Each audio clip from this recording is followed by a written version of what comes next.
causas de la primera revolución industrial, el crecimiento demográfico de la población, una buena división de poderes, ejecutivo, legislativo y judicial, la creación de burguesías, la buena materia prima, que en este caso era lana, y era de la industria textil. El proletariado vendía sus fuerzas a los burgueses. Características de la forma de producción. Estos eran adquisición por medio de burgueses. El proletariado vendía su fuerza de trabajo a cambio de producción en un taller, ya que el burgués es el que contaba con el capital para comprar estas máquinas que eran muy costosas. Aunque sin contar que había talleres artesanales los cuales realizaban productos a sus anchas y de forma un poco más lenta, pero ellos decían su horario de trabajo, en cuánto tiempo entregaban el trabajo, de una forma más costosa, y esto no era muy accesible para todas las personas, solo para las personas de la alta sociedad. Ellos solían estar construidos de una mano de obra que eran unos proletariados y necesitaban un mercado quienes compraran los productos, que al final de cuentas esto se daba por la población, como anteriormente dicho. El crecimiento demográfico de una población de una manera impactante. El uso de energías, el carbón y la energía hidráulica. El carbón fue un principal factor para la máquina de vapor. La energía hidráulica solía utilizarse para la máquina de hilar, que fue la primera máquina inventada en la revolución industrial. Hechos tecnológicos. Mención de la máquina de hilar y tejer hidráulica, que posteriormente dieron paso a la máquina mecánica y automática que favoreció la industria textil. Invención de la máquina de vapor a cargo de James Watt en 1782, que otorgó fuerza mecánica a la industria fabril, aumentando la producción y revolucionando el transporte. Y en 1825 George Stephenson aplicó la máquina de vapor en los ferrocarriles, y ya antes de 1807 Robert Fulton lo había aplicado en la navegación con el barco de vapor, facilitando así el transporte. Ahora bien, hablaremos sobre las zonas industrializadas. Inglaterra. La industrialización inglesa se le puede aplicar las características anteriormente expuestas. Durante su tiempo fue un modelo de industrialización a seguir por todos los países que comenzaron dicho proceso. Es la primera nación que se industrializa y mantiene su supremacía durante el siglo XIX. La base fundamental de su economía la construyen los tejidos, el carbón y el hierro. Bélgica. Primer país continental. Estados Unidos. Factores condicionales del proceso industrial de los Estados Unidos. Extenso territorio. Mercado suficiente para la industrialización. Regiones con interés contrapuestos. Expansión agraria y endeudamiento. Expansión agraria y endeudamiento de los campesinos. La organización bancaria debido a la anarquía bancaria. Las nuevas formas de organización del trabajo en la revolución industrial. 1. El problema del reclutamiento de los trabajadores. Las empresas de la revolución industrial se encontraron con dos problemas fundamentales para el reclutamiento de los trabajadores. 1. La aversión a las normas y disciplina propia del sistema fabril. La escasez de la mano de obra cuantificada para determinadas funciones, a que el trabajador aceptara la disciplina, ya que la la irregularidad de una sola persona afectaba la regularidad de toda la fábrica. Métodos para imponer una nueva disciplina. Los métodos para imponer la nueva disciplina eran fundamentalmente de los tipos positivos y negativos. Los negativos eran los castigos. Los castigos corporales se daban sobre todo a niños. Las multas se aplicaban para infracciones muy leves, dando lugar a numerosos abusos y quejas. Trabajadores y de la tierra, el campo estaban atravesando por la transformación que la industrialización ejercía sobre él y como consecuencia de ello, mucha mano de obra no puede acceder al empleo de los lugares de residencia. Segunda revolución industrial. Usos de energía, petróleo y electricidad. Aparecieron dos fuentes de energía nuevas que poco a poco desplazaron lentamente el carbón y el vapor. Al inventarse la electricidad, progresaba poco a poco a través de inventos científicos como el dinamo, turbinas hidráulicas, lámparas de filamento incandescentes, hasta usarse en masa. En 1900 se permitió el transporte de la energía. Esto permitió la aparición del alumbrado, transportación y comunicaciones. El petróleo progresaba lentamente porque aún se usaba el carbón. Su producción de la tierra empezó en el siglo XX.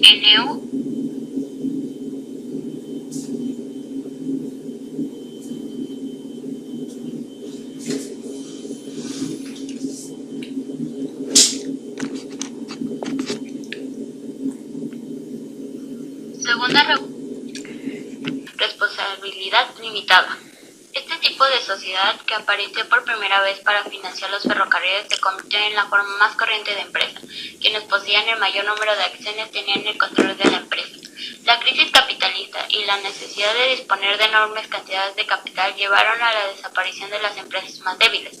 Las empresas que impulsaron los cambios eran fruto de la concentración de los más fuertes, siguiendo el principio de únete a quien no puedes eliminar. Algunas empresas se fusionaron formando trusts o llegaron a acuerdos de reparto de mercado o de fijación de precios. Cartels.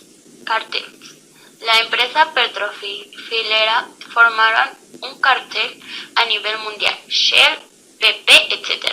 De esta forma, la libre competencia como mecanismo de regulación de mercados fue sustituida por el control del mercado a cargo de grandes empresas que imponían sus leyes, oligopolios. Características de la migración. Europa. El desarrollo de los transportes y comunicaciones ayuda a que los traslados fuesen más rápidos y cómodos. La modernización del sistema financiero permitió invertir más fácilmente capitales en otros puntos del mundo. La internacionalización del mercado favoreció la llegada de los productos del Nuevo Mundo, principalmente cereales, a precios muy competitivos. Esto provocó pérdida en el sector agrario europeo, que en ocasiones derivó en crisis, impulsando a la población a emigrar. América. Los inicios de la industrialización en América del Norte, un continente prácticamente despoblado, ofrecían múltiples oportunidades de inversión y de trabajo a la población del centro y norte de Europa, primeros afectados por los procesos de industrialización. Las consecuencias que lo motivaron. Por parte de la industria, aparecen y explotan nuevas fuentes enérgicas como la electricidad y el petróleo. Por parte de la minería, el carbón queda en un segundo plano, sustituido por el petróleo y la energía eléctrica. Por parte de lo económico, los colonizadores se hicieron con grandes fortunas comerciando productos en ultramar, por lo que la industrialización favorece la creación de grandes fortunas y monopolios. Por parte de lo político, el interés en obtener materias primas incentivó el colonialismo. El crecimiento de algunos países como Inglaterra, Francia y Estados Unidos fue visto con recelo en Europa. Por parte de lo social, surge el nacimiento del proletariado, la burguesía industrial y el capitalismo. Por parte de lo demográfico, el exceso de población en las urbes supuso un importante incremento del paro y la necesidad de lo que antes había sido una inmigración de la zona rural a la zona industrial pasará a ser una inmigración a otros países que ofrecerían mayores posibilidades laborales. Avances tecnológicos. Se crean transportes eléctricos, líneas telefónicas de larga distancia. Werner utiliza la dínamo para producir electricidad a la industria. Apertura del canal de Suez. Máquina de Arkwright con energía hidráulica. Surgen los primeros generadores de corriente. Alexander Graham Bell inventa el teléfono. Primer motor de combustión interna de gas y aire. Thomas Alva Edison descubre la lámpara y crea la General Electric Company, la primera empresa mundial de electricidad. Se instala el primer ferrocarril eléctrico. En las principales ciudades europeas se instala el metro y el automóvil. Empieza a ser el protagonista. Los hermanos Grimm realizan el primer vuelo aéreo con motor de gasolina. Ford y sus fábricas de automóviles acaparan buena parte del mercado mundial. Se crea el Canal de Panamá. Sectores de producción. La industria química fabrica colorantes, explosivos, abonos, medicamentos, fibras artificiales, caucho, etc. La nueva siderurgia transforma níquel, aluminio y otros metales.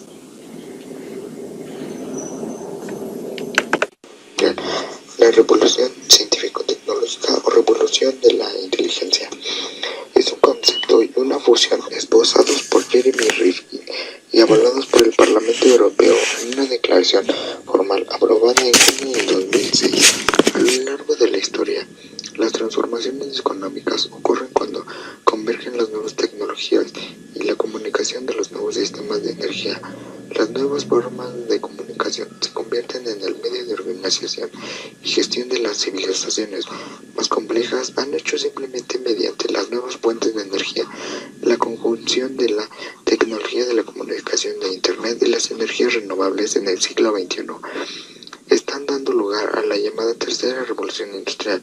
En los puntos a tocar en este tema de la tercera revolución industrial sean el cambio de la energía renovable al 100%, la conversión de edificios y plantas de energía, las baterías recargables de hidrógeno y otras tecnologías de almacenamiento de energía, tecnología Smart Grid o de red de distribución de energía eléctrica inteligente, transporte basado en el vehículo eléctrico, vehículos todos eléctricos, híbridos enchufables o híbridos eléctricos regulares. Pero, ¿quiénes fueron las primeras sedes en ejecutar esta tercera revolución industrial? En los que más destacan son Estados Unidos, Japón y la Unión Europea. Cada uno tuvo su lugar en la tercera revolución industrial.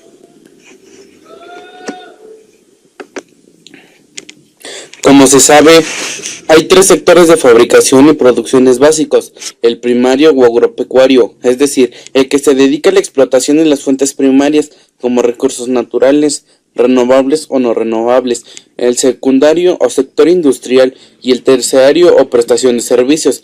Sin embargo, existe también un sector que, aunque se clasifica aparte y es de reciente incorporación, resulta crucial para el avance actual de la economía, sobre todo en los países desarrollados, y se caracteriza por requerir una mano de obra altamente calificada. Se trata del denominado sector cuaternario, englobado en una parte de la economía basada en el conocimiento y que incluye servicios principalmente intelectuales, tales como la generación e intercambio de información, el avance de la tecnología, la consultoría, la investigación y el desarrollo. El sector incluye así todas las empresas de desarrollo. Se trata de un campo que dirige hacia la reducción de costes, aprovechando de los mercados, la producción de las ideas innovadoras, nuevos métodos de producción. En cuanto a la distribución de riquezas, los grandes países industrializados, como lo son China, Estados Unidos, Inglaterra, entre otros, gozan de una muy buena economía. Sin en cambio, países no tan industrializados, como lo son los países latinos, no gozan de una economía tan buena como la de aquellos países mencionados anteriormente. En Estados Unidos representa el 6% de la población mundial, pero consumen el 48% de la riqueza total en el planeta.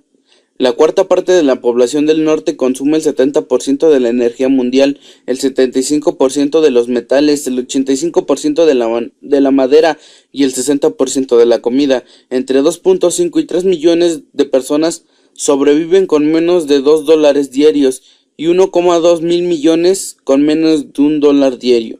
El 15% de la población mundial que vive en los países ricos consumen el 56% del total mundial, mientras que el 40% más pobre consume solo el 11% del total. África consume 20% menos de lo que consumía hace 25 años. En cuanto a las migraciones, es debido a lo mismo mencionado anteriormente, que la riqueza no está bien distribuida. Entonces, ¿qué es lo que pasa? Buscan nuevos lugares para poder trabajar, así para tener un nivel de vida, una calidad de vida un poco más alta a la que tendrían en sus lugares de origen. En los años de 1960 y 1970, casi todos los actores de las migraciones, países de origen, de destino, los propios migrantes e incluso los investigadores estaban convencidos que el fenómeno era temporal, al igual que había sucedido con el éxodo rural, que se estaba reduciendo. Las migraciones internas debían de ser realidad con fecha de caducidad. Medio siglo más tarde, superada la etapa fordista que justificaba esas migraciones clásicas, tanto las migraciones domésticas como las internacionales aumentan cuantitativamente y se diversifican extraordinariamente. Estos son algunos de los contextos que justifican la pervivencia de las migraciones en la actualidad. No cabe duda que dos de los principales motores de la migración son el envejecimiento que muchos países del mundo están conociendo y el ascenso social que una parte significativa de muchas sociedades está teniendo. De los años 90, la espiral de competitividad se ha volvido más agresiva. Para los países ricos ya no se trata de mantener su economía, se trata de mantener la competitividad.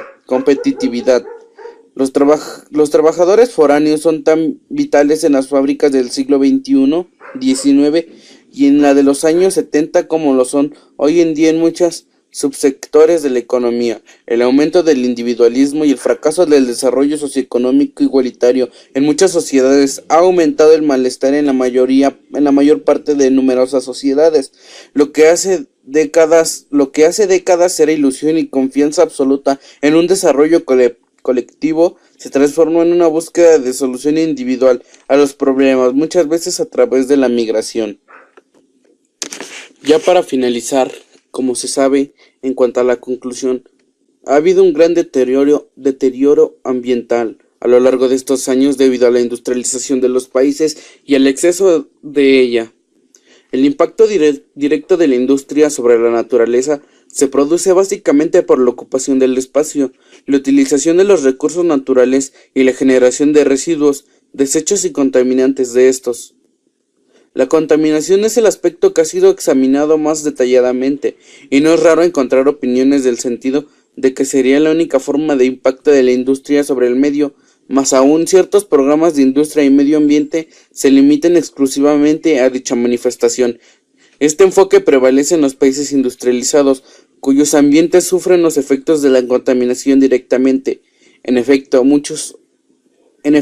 muchos casos inmediato. El hombre común lo percibe en sus lugares de trabajo o en sus zonas de residencia. Sin embargo, hay otro vínculo estrecho entre la naturaleza y la actividad fabril, y es el que está constituido por la utilización de los recursos naturales.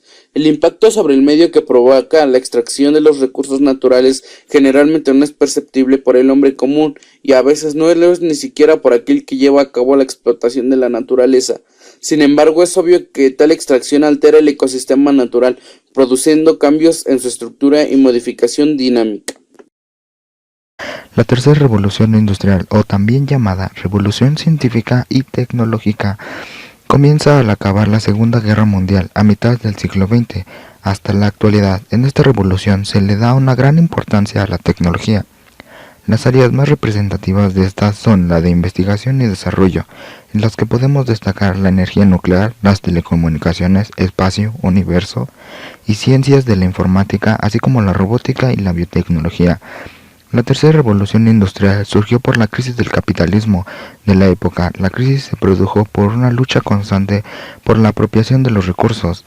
Esta revolución conllevó la poca utilización de los recursos energéticos y de las materias primas, el decrecimiento económico y las protestas sociales por causa del deterioro del medio ambiente. Los inventos que podemos destacar en esta tercera revolución industrial son la fibra óptica, fibra de vidrio, internet, así como la nanotecnología. Además de estos inventos, hay diversos inventos más acerca de la electrónica, que es el punto en donde se concentró la tercera revolución industrial. Pero, ¿cuáles fueron las causas de la tercera revolución industrial? Se originan al acabar la Segunda Guerra Mundial y cobra fuerzas a causa de la crisis que experimenta el capitalismo de la época. A finales de la época de 1960 entra en crisis el anterior capitalismo monopolista y financiero, que parecía tan sólidamente establecido desde hacía casi un siglo.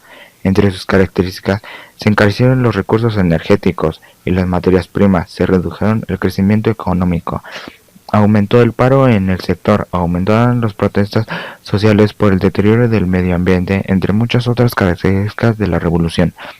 La industria redujo su participación en el conjunto de la economía y la crisis coincidió con el llamado estado del bienestar, que conllevó a una mayor presión fiscal.